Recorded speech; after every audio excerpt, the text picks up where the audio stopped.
Buenas noches con todos. Bendiciones, hermanos, a todos los que se conectan para seguir estos estudios del Evangelio de Juan.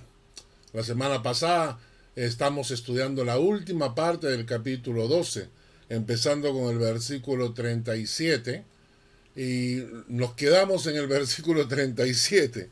En realidad vamos a avanzar el día de hoy con la segunda parte, esperando llegar hasta el versículo 50. Antes que nada vamos a empezar con una oración para que Dios guíe nuestro estudio bíblico. Padre, ten misericordia de nosotros, guíanos en tu palabra, abre nuestro corazón y enséñanos en el nombre de Jesús. Amén. Amén. Abramos la Biblia en el Evangelio de Juan, en el capítulo 12. Capítulo 12. La semana pasada estábamos leyendo y estábamos viendo la incredulidad y las razones por las cuales estos judíos no eran capaces de creer. Y estudiamos una serie de versículos. Dijimos que la incredulidad es por la dureza del corazón. Era un motivo, puede ser por ignorancia también. Puede ser por un alma corrompida que le gusta el pecado, o puede ser por una decisión de desobedecer a la palabra y que por lo tanto nuestro corazón se mezcla con la incredulidad para sentirse libre para desobedecer. También vimos cómo podíamos aumentar nuestra fe, porque mostró la Biblia que la incredulidad no es del agrado de Dios, porque quien no cree en Dios o en su palabra o en su mensaje, en realidad lo está llamando mentiroso, está diciendo que Dios no existe, que es un falso, que es un engaño para la humanidad. Entonces la incredulidad sí es una ofensa a Dios. Contrario a lo que muchos están enseñando hoy en día, de que no importa que si eres ateo o no eres ateo, que igual vas a entrar al reino de los cielos, la Biblia muestra que la incredulidad es una ofensa contra el Padre. Es una ofensa, ¿no es cierto? Así que, analizando este tema, dijimos, bueno, ¿y cómo hago para aumentar mi fe? Yo no quiero ser considerado dentro de este grupo de incrédulos. Entonces, ¿cómo hago para que mi fe aumente? Y vimos tres cosas. La primera, basada en Marcos 9:24, pedirle a Dios, ayuda mi incredulidad. Cada mañana al levantarnos, orar a Dios y decir, Señor, ayuda mi incredulidad. La segunda cosa dice que la fe es por el oír y el oír por la palabra de Dios. Entonces, dele a la palabra de Dios un lugar de prioridad en su vida. Porque la palabra de Dios va a producir fe en el corazón del hombre. Y en tercer lugar, no permita que las dudas llenen su corazón. Cuando las dudas vienen y llenan tu corazón, entonces fortalece tu fe dando gloria a Dios, que es lo que hizo Abraham durante esos 16 años que esperó que se cumplieran las promesas de Dios. ¿De acuerdo? Esto es el estudio de la semana pasada. El día de hoy vamos a continuar y nos vamos a Juan capítulo 12, versículo 37 nuevamente. Y vemos acá que dice, pero a pesar de que había hecho tantas señales delante de ellos, no creían en él. No tenían la voluntad de creer. Y vamos a aprender desde el versículo 37 hasta el versículo 41. Vamos a encontrar tres razones adicionales a las que allá hemos visto. Vamos a repetir para tenerlo en claro. Hemos estudiado estas cuatro: dureza del corazón, ignorancia, alma corrompida y desobediencia. Vamos a estudiar ahora tres razones más que nos presentan los versículos 37 al 41.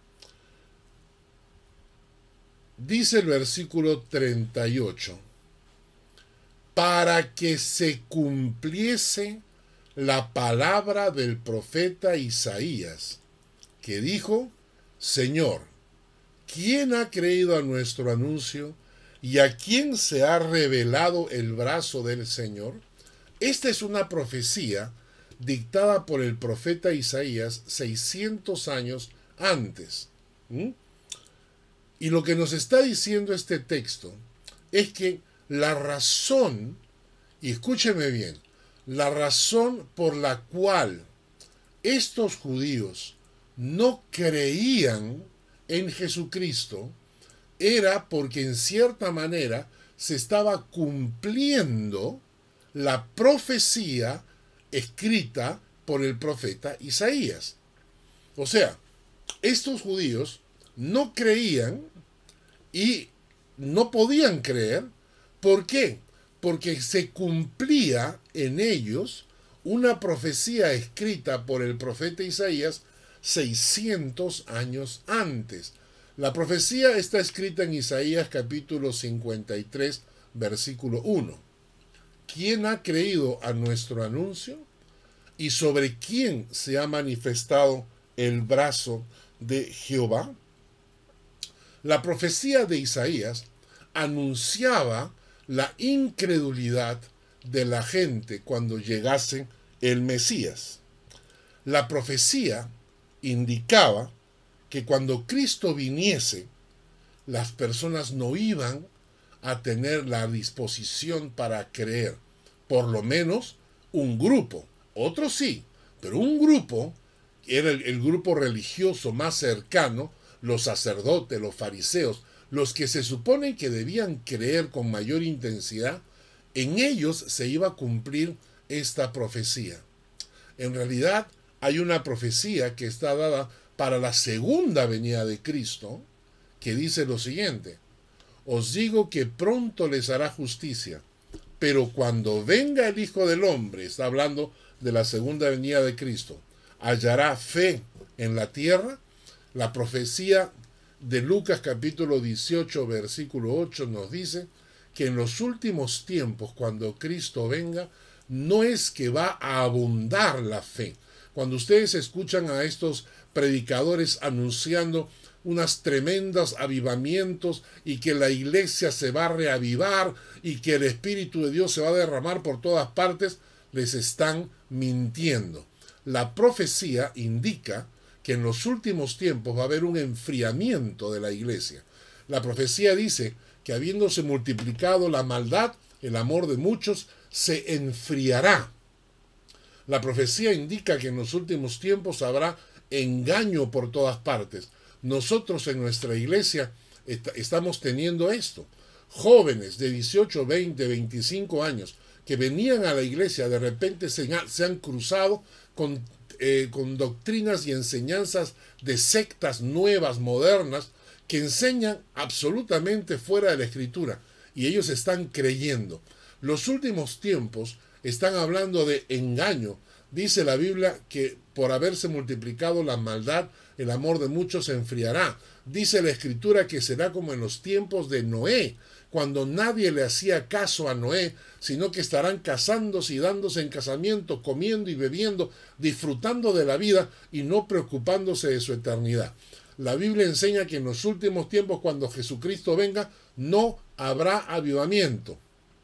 Lo que va a haber es enfriamiento profundo de la iglesia y apostasía al interior de la iglesia por los engaños de los falsos profetas. Eso es lo que la Biblia enseña. Y entonces, igualmente, Isaías en aquel tiempo profetizó que en los tiempos de Jesús no iba a haber la fe, iba a faltar esa fe. ¿De acuerdo? Y la profecía es interesante porque está escrita. Y a mí me encanta este texto. Me encanta. Porque miren estos textos bíblicos que vamos a leer. Marcos 1:2.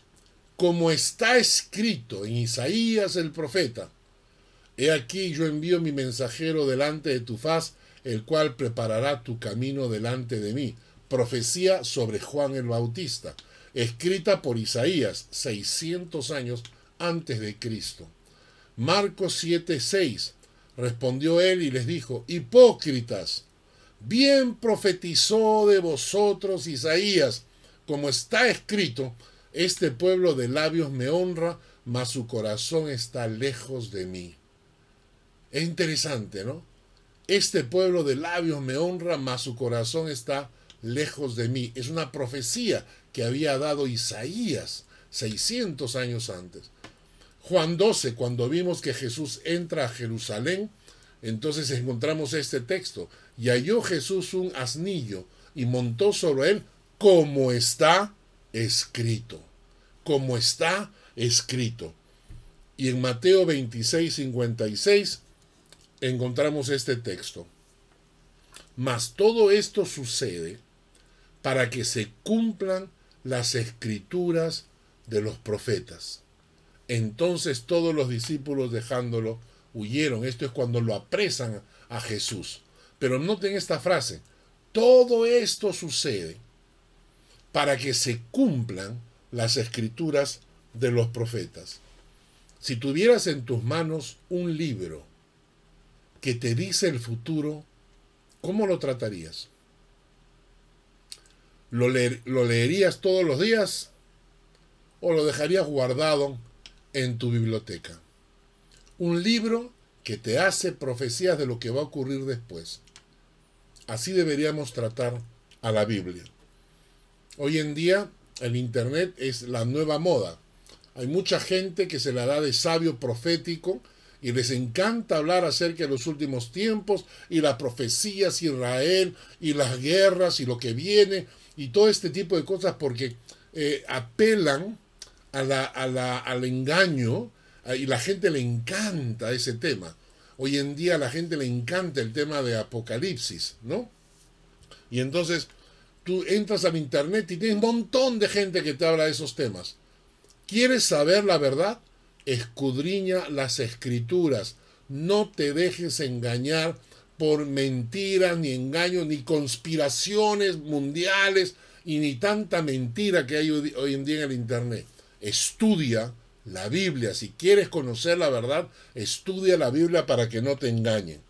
Ahora, cada vez que se menciona como está escrito, como está escrito, ¿te das cuenta de lo que es la Biblia? Que no es un libro cualquiera, que no es un libro escrito por hombres, porque hombres no pueden profetizar cosas 600, 800 o 1000 años antes de que ocurran. El libro que tenemos en nuestras manos es un libro bendito, al cual deberíamos dedicarle tiempo, leerlo y estudiarlo, y no vivir en incredulidad por ignorancia. ¿De acuerdo?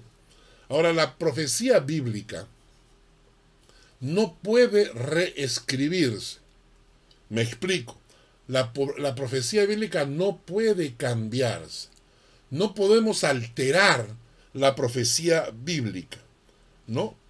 Las promesas de Dios, a diferencia de las profecías, las promesas de Dios tenemos que activarlas con fe. Es decir, las promesas de Dios están escritas, pero para que las promesas de Dios se cumplan, tenemos que ejercer fe, tenemos que confiar en Dios y confiar en su palabra para activar las promesas de Dios. Pero las profecías no. Las profecías se van a cumplir sí o sí. Para decirlo de alguna manera, para nosotros las profecías son un futuro desconocido. Pero para Dios es historia escrita. Vamos a ponerlo en términos de Hollywood, como si fuera una película. Para nosotros las profecías es lo que está por ocurrir. Pero para Dios, las profecías es como que alguien del futuro viene y te relata los eventos que van a pasar. Alguien del futuro viene y te relata los eventos que van a pasar. Poniéndolo en otra manera, es como ver un partido de fútbol en diferido. Es decir, yo puedo ver un partido de fútbol en vivo cuando está ocurriendo. Y en medio de esa jugada vemos que Messi voltea hacia la izquierda y patea y mete gol. ¿De acuerdo? Yo puedo ver ese partido mañana en diferido con otros amigos que no lo han visto y decirles en el momento exacto, decirles, y ahora Messi dobla hacia la izquierda, patea y mete gol. Y la gente me va a decir, pero ¿cómo sabes tú eso? Porque yo ya vi el partido, porque el partido ya ocurrió. Y entonces para Dios la historia nuestra ya ocurrió, porque para Él no hay tiempo. Entonces, como Él no vive en el tiempo, Él ya conoce los eventos futuros. No es que está obligando a que estos ocurran, sino que sabe lo que va a ocurrir. Y por eso es el plan de salvación que Dios mandó con su Hijo. Por eso, la profecía no puede ser torcida, porque la profecía en realidad es simplemente el relato del evento que ya ocurrió para Dios y para nosotros todavía es futuro. Y entonces, si nosotros queremos conocer lo que va a ocurrir, deberíamos hacer caso al escrito está. Está escrito en la palabra las cosas que van a ocurrir. Y entonces una de esas cosas que estaban por ocurrir era la incredulidad de estos judíos. Y qué cosa interesante. Estos judíos, dice el texto en Juan capítulo 12, versículo 37 y 38, a pesar de que habían tantas señales delante de ellos, no creían en él para que se cumpliese la palabra del profeta Isaías. En castellano hemos aprendido que las cosas, los eventos, las circunstancias hoy en día se acomodan a la profecía bíblica. Todo va encaminándose hacia la profecía bíblica. Estudiemos la palabra para que conozcamos los eventos que están por venir.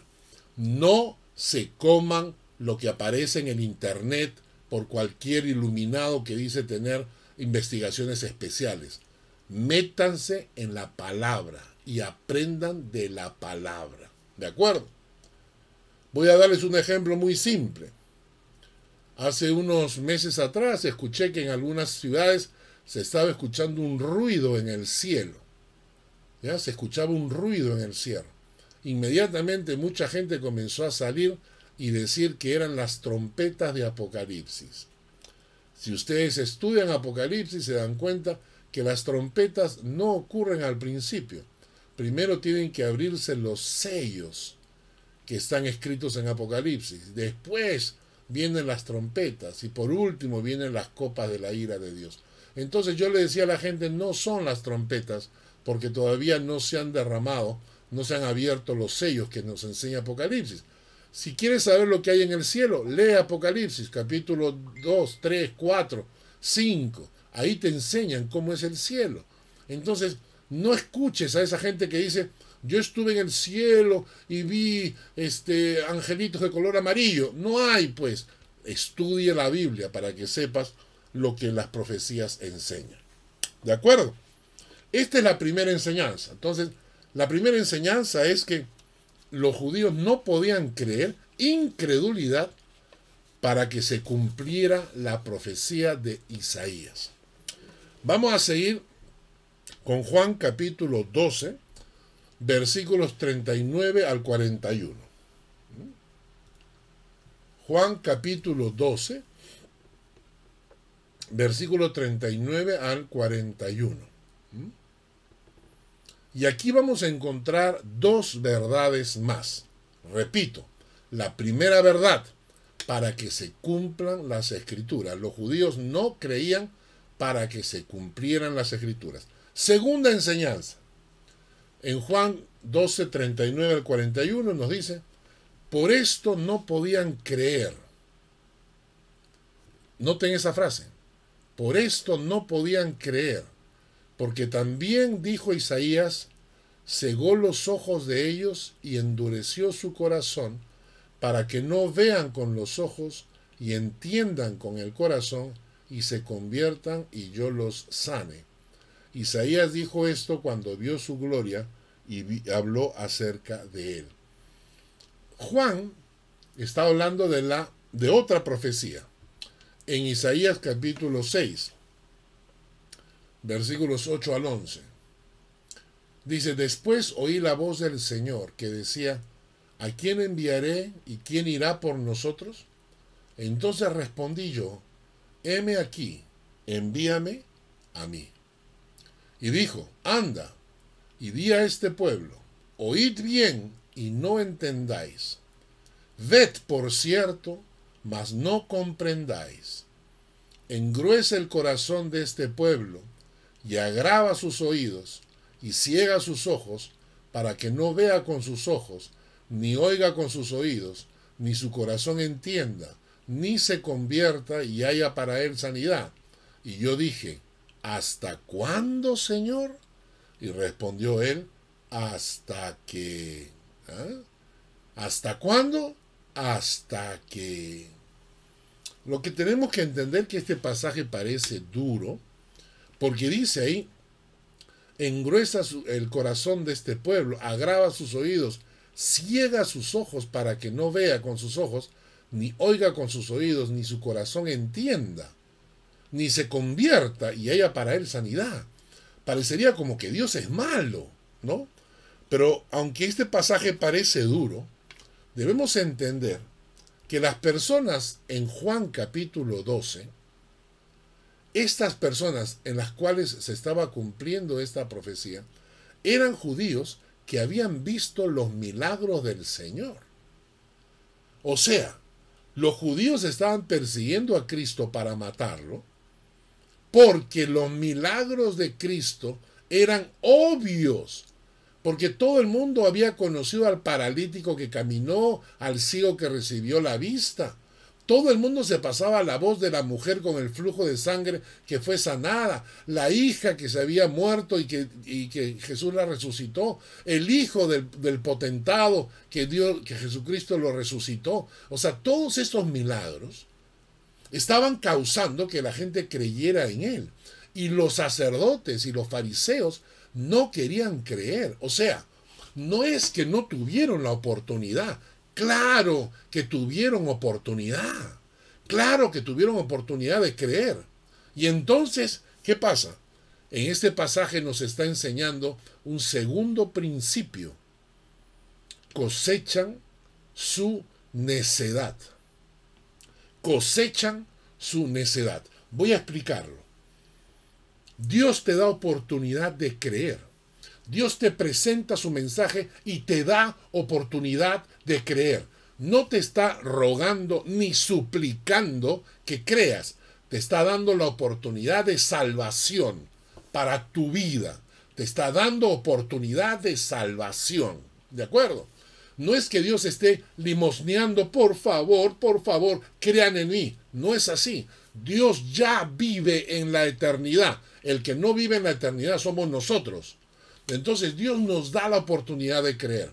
Pero si uno se enterca en no creer y cierras tu corazón porque no quieres creer, sea el motivo que sea, y no quieres creer, entonces vas a cosechar tu necedad. ¿Y qué hace Dios? Mira lo que pasó con los romanos. Vamos a leer 2 textos de los romanos para que vean lo que pasa con el que, pudiendo creer, tercamente no quiere creer. Mira cómo termina. Romanos 1, 20 al 21. Porque las cosas invisibles de Él, su eterno poder y deidad, se hacen claramente visibles desde la creación del mundo, siendo entendidas por medio de las cosas hechas, de modo que no tienen excusa. Pues habiendo conocido a Dios, no le glorificaron como a Dios ni le dieron gracias, sino que se envanecieron en sus razonamientos, y su necio corazón fue entenebrecido. Es decir, su necio corazón entró en tinieblas. ¿Cuál es el resultado? Tomen nota, miren lo que pasa.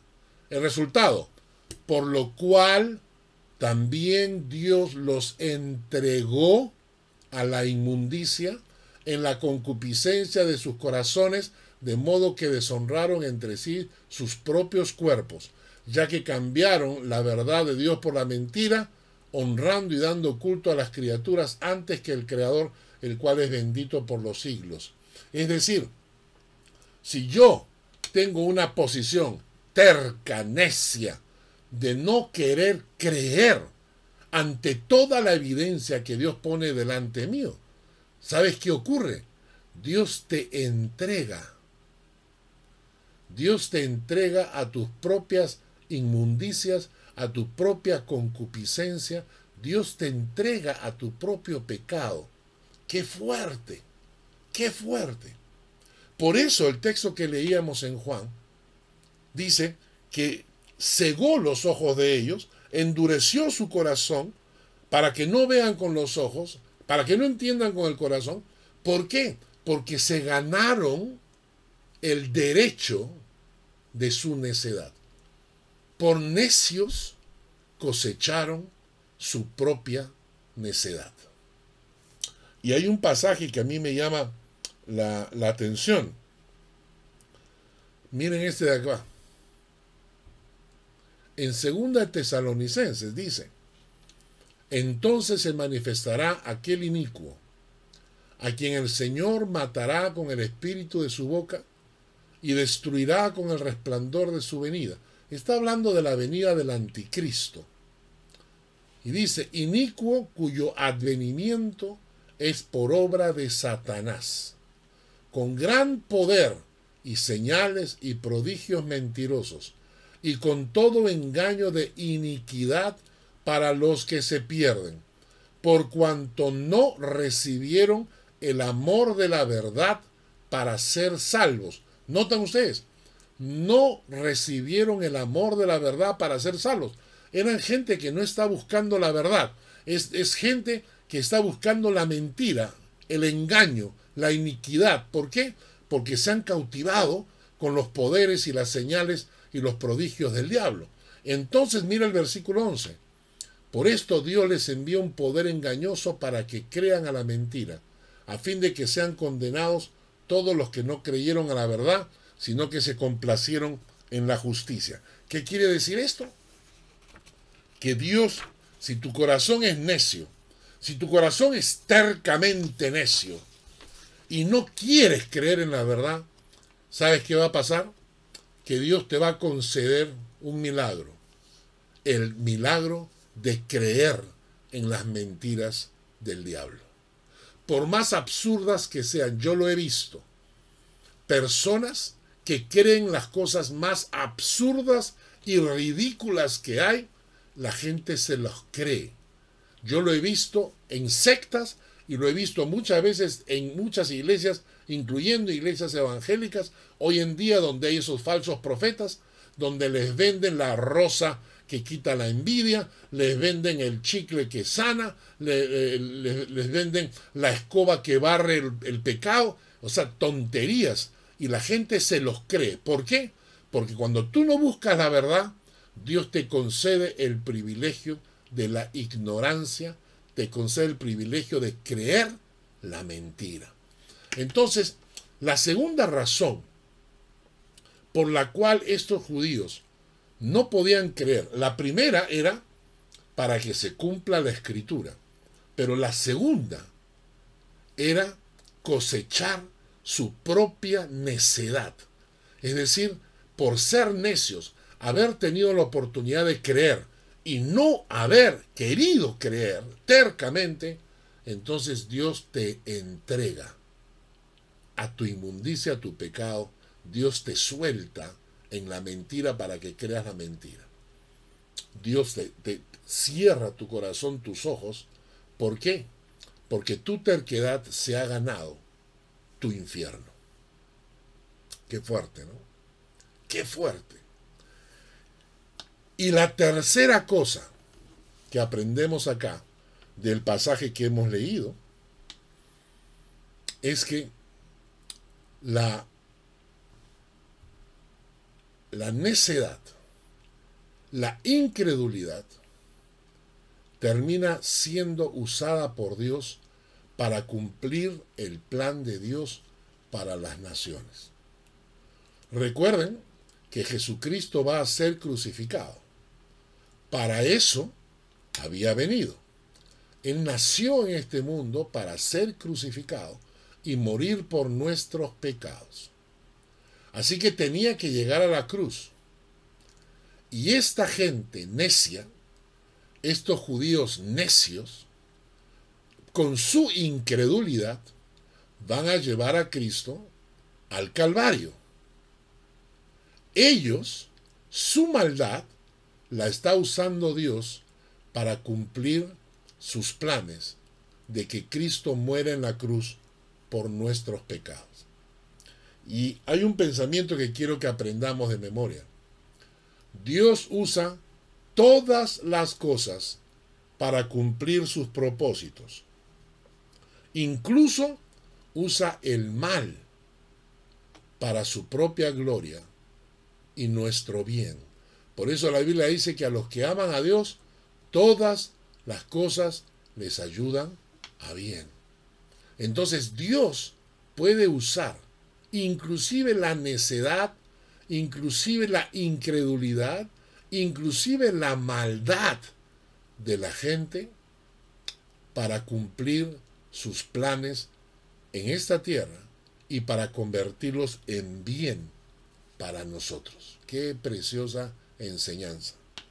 Hay unos pasajes que nos van a hablar de este tema. Proverbios 16:4 dice: todas las cosas ha hecho Jehová para sí mismo, aún al impío para el día malo. ¿Bien? Todas las cosas ha hecho Jehová para sí mismo, incluyendo a los impíos para el día malo. Ellos también son parte del plan de Dios. Y Romanos 9, 17 y 18 nos habla del faraón en Egipto. Dice, porque la Escritura dice a Faraón: para esto mismo te he levantado, para mostrar en ti mi poder y para que mi nombre sea anunciado por toda la tierra. De manera que de quien quiere tiene misericordia y al que quiere endurecer, endurece. ¿Por qué dice este pasaje? Porque Dios es soberano y Dios tiene el poder. No nos gusta esta verdad porque queremos como seres humanos creernos con el control, creernos que tenemos el control. Y no nos gusta pensar que Dios es soberano sobre nosotros y que puede hacer según su voluntad. No nos gusta eso. Queremos que se haga nuestra voluntad. Queremos mandar nosotros sobre Dios. Pero no es así. Dios, del que quiere tiene misericordia, del que quiere endurecer, endurece, porque Dios es soberano y puede usar la dureza del corazón. Inclusive puede usar la maldad de otros para cumplir sus planes en el mundo y en nuestras vidas. Así que desde el versículo 37 de Juan, capítulo 12, versículo 37 hasta el 41, hemos aprendido 3 razones más sobre la incredulidad de los judíos en la época de Jesús. Primera, era para que se cumplieran las profecías dictadas por Isaías. Segundo, es porque cosechaban su necedad. Y tercero, era para que mostrarnos a nosotros que tanto la incredulidad o la maldad de los hombres puede ser utilizado por Dios para sus planes cuando así Él lo considera. Seguimos con Juan entonces. Ahora vamos a avanzar ya al versículo 42 y al 43. Vamos a leer Juan capítulo 12, versículos 42 y 43. Con todo eso, aún de los gobernantes, muchos creyeron en él, pero a causa de los fariseos no lo confesaban para no ser expulsados de las sinagogas, porque amaban más la gloria de los hombres que la gloria de Dios. Si bien es cierto, nos vamos a cruzar con gente que no quiere creer, gente que de una u otra forma tercamente cierran su corazón y no quieren creer, también nos vamos a encontrar con gente que sí está dispuesta a creer. Pero en este caso, en el versículo 42 y 43, nos está hablando de cierto tipo de creyente. Cierto tipo de creyente. ¿Cuál? El creyente temeroso. El que no tiene valor para defender su fe. El que tiene miedo de la opinión de los demás. El texto nos dice, porque amaban más la gloria de los hombres que la gloria de Dios. Y por esa razón no confesaban su fe públicamente. Eran estos creyentes que se sienten avergonzados de lo que han creído. Porque para ellos la opinión pública tiene más valor que la opinión que Dios tiene de ti. Hay unas versiones de la Biblia que me encantan. La Nueva Biblia Latinoamericana dice, porque amaban más el reconocimiento de los hombres que el reconocimiento de Dios. La versión internacional dice, preferían recibir honores de los hombres más que de parte de Dios. Y la traducción en lenguaje actual dicen, ellos preferían quedar bien con la gente y no con Dios. Amar más el honor que los hombres puedan darte que el honor que Dios pueda darte. Amar más la aprobación de la gente que te rodea en detrimento de la aprobación de Dios. Amar más que los demás te acepten en el grupo a que cómo Dios te acepta. Yo lo he visto en muchos creyentes y que según la moda, ¿no? Dependiendo de la cultura donde vives, el país donde estás, te vas a encontrar con jóvenes cuando van creciendo en la iglesia, se van a enfrentar al mundo en la calle. Y cuando estos jóvenes no están preparados en la fe, muchas veces van a preferir la aprobación de sus amigos antes que la aprobación de Dios. Y van a empezar a vestirse como se visten los amigos, en lugar de vestirse como Dios quiere que se vistan. O van a comportarse o van a hacer cosas para ser aprobados, aceptados por el grupo, en lugar de ser aceptados por Dios. Este es el problema de buscar la gloria de los hombres. Y lo triste es que esa gloria solo te sirve para esta vida. Solo te sirve para esta vida. Y te digo, si te mueres, nada de esa gloria te sirve al otro lado. Porque no es algo que traiga ningún beneficio eterno, te cuento.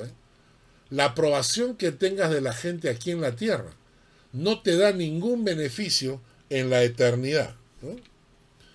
Yo recuerdo a mi madre, y cuando mi madre tenía un montón de premios y placas recordatorias y medallas y un montón de cosas por su carrera profesional. Cuando mi madre falleció, nada de eso se pudo llevar. Todo se quedó acá. Nada de eso le sirvió en absoluto. La aprobación, la honra de la gente no te sirve en absoluto ni a la hora de la muerte ni después de ella. Y para los apóstoles esto era algo clarísimo. Por eso es que ellos escriben en 1 Tesalonicenses, nunca usamos de palabras lisonjeras, como sabéis, ni encubrimos avaricia. Dios es testigo, ni buscamos la gloria de los hombres, ni de vosotros, ni de otros, aunque podíamos seros carga como apóstoles de Cristo, pero Pablo dice, nunca busqué la gloria, la aprobación, la aceptación de los hombres. ¿Por qué? Porque lo que a mí me interesa es la aprobación, la aceptación de Dios. Primera de Pedro 24-25 nos dice por qué. Porque toda carne es como hierba, y toda la gloria, toda la aprobación, toda la aceptación de los hombres es como la flor de la hierba. Pero la hierba se seca y la flor se cae, mas la palabra del Señor permanece para siempre. Y esta es la palabra que por el Evangelio os ha sido anunciada. Así que hay creyentes que están buscando la gloria de los hombres, la aprobación de los hombres. Están buscando la aceptación de la gente, cuando lo que tenemos que buscar es la aprobación de Dios, la aceptación de Dios. Eso es lo importante. Seguimos con Juan, capítulo 12, versículos 44 en adelante. 44 y 45 dice: Jesús clamó y dijo: el que cree en mí, no cree en mí, sino en el que me envió. Y el que me ve, ve al que me envió. No es la primera vez que Jesús vincula nuestra relación con Él como una relación directamente con Dios. Y es obvio, porque Él era Dios. Pero estas frases deben hacernos entender que estar en contacto con Cristo es estar en contacto con Dios directamente. Y cuando Él dice acá, el que cree en mí, no cree en mí, sino en el que me envió, ¿de quién está hablando? ¿Quién lo envió? Juan 6:39 dice: esta es la voluntad del Padre, el que me envió. Esta es la voluntad del Padre, el que me envió. Entonces, el que cree en mí, no cree en mí, sino en el que me envió. Cree en el Padre. Y el que me ve, ve al Padre. Y el que me ve, ve al que me envió. Por eso es que Jesús dice: yo y el Padre uno somos, ¿no? En Marcos 10, 40, 41 nos dice: el que a vosotros recibe, a mí me recibe. Y el que me recibe a mí, recibe al que me envió. El que recibe a un profeta, por cuanto es profeta, recompensa de profeta recibirá. Y el que recibe a un justo, por cuanto es justo, recompensa de justo recibirá. Este pasaje me hace recordar a un gran amigo mío. Cuando nosotros llegamos a Suiza, él realmente nos recibió. Nos apoyó, nos ayudó, cuidó de nosotros hasta que estuviéramos integrados. Y de repente un día agarra y me dice que hay un proyecto. Y es el proyecto de comprar una fábrica.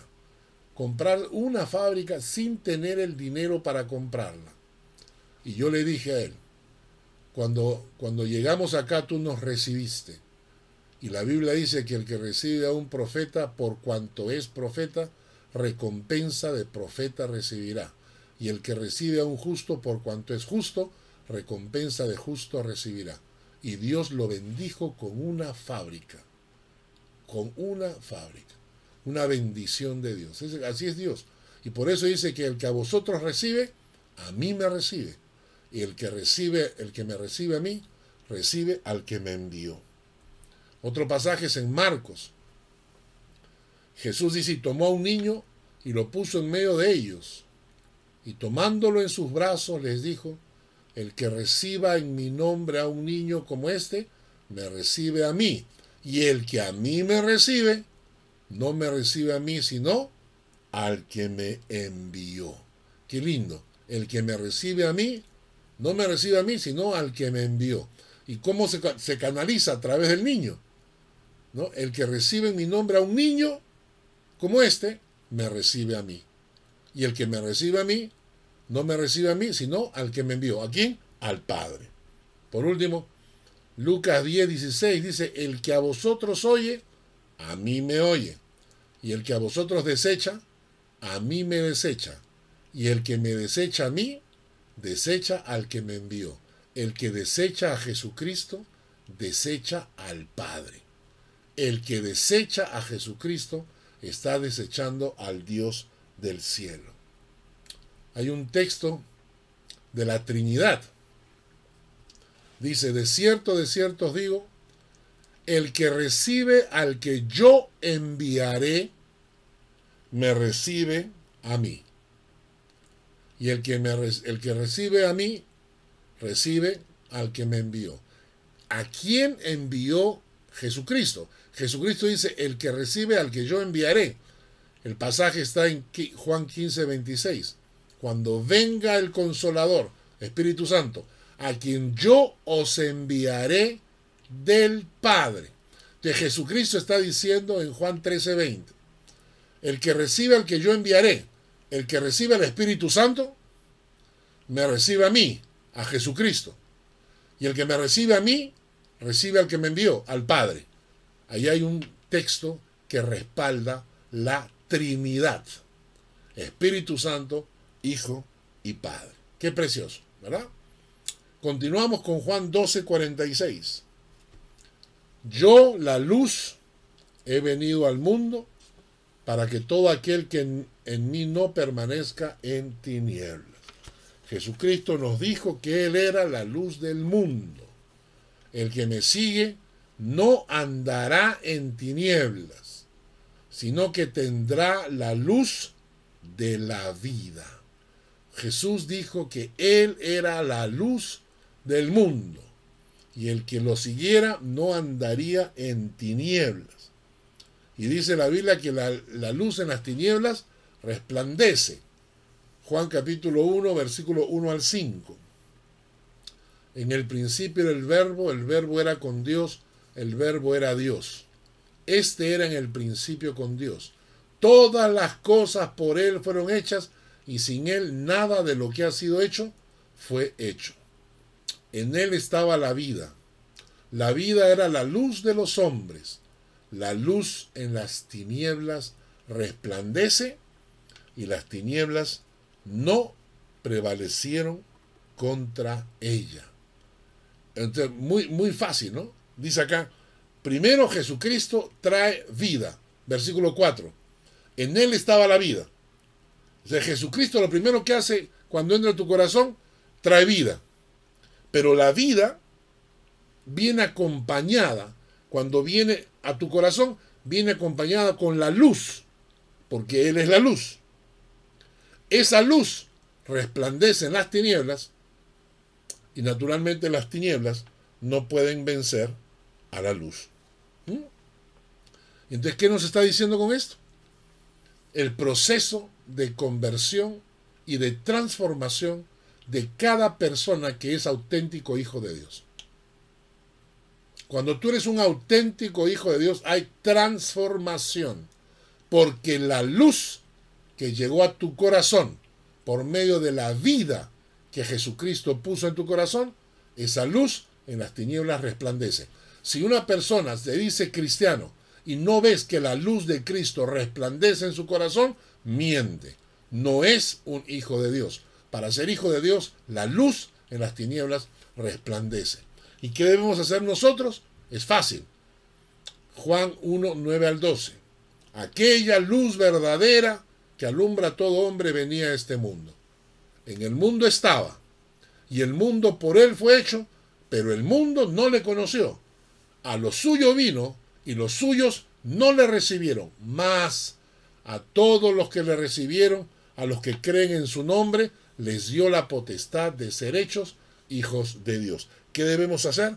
Debemos recibir y creer en su nombre para llegar a ser hijos de Dios. Cuando tú recibes a Cristo en tu corazón y crees, pones tu confianza total, crees en Jesús, crees en su palabra, crees en su obra en la cruz, entonces Jesús llega a tu corazón con vida, esa vida trae luz, y la luz comienza a despejar todas las tinieblas que antes habían en tu corazón. Y serás una persona nueva, y la gente verá la luz de Cristo en tu corazón. Así que si no lo has hecho, hazlo ahora.